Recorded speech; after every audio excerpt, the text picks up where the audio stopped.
In our last class, we talked about percent expressions. And we started this conversation about what an expression is and what the pieces of an expression look like. There are variable parts, which look like letters. Any number part is not a variable. It has to be a letter in order to be a variable. The coefficient of a variable is the number in front.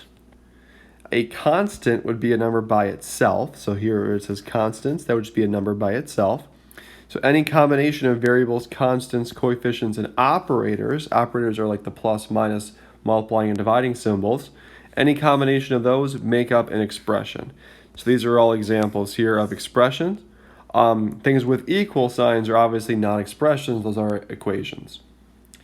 So we saw those with percents, where we had an example like this one here, where a jacket was discounted 10%. And then we took a price and made it a letter instead, a variable instead.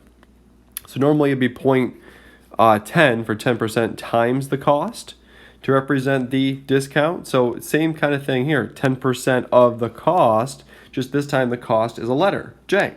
So 0.10J.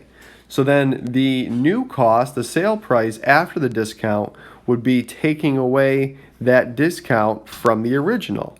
So the original would just be 1J because it's all of J.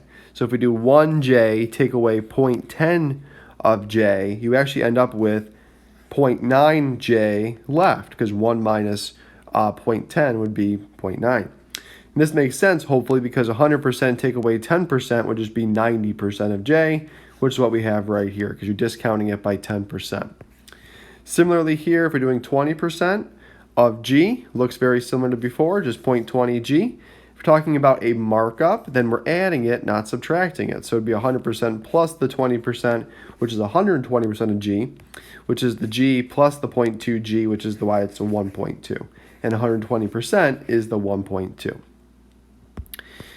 Similarly here for tax, if tax is 8%, it would be 8% of A, so you could do 100% plus 8% is 108%, which is 1.08 of A, or you can do 1A plus 0.08A is that same total. Either way you do it.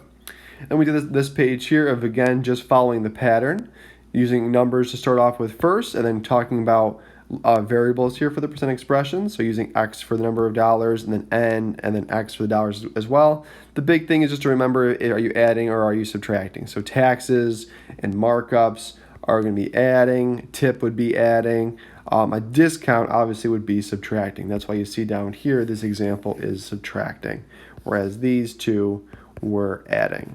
So what you're going to do next, so the next two pages on this same topic, so page 24 here is very similar.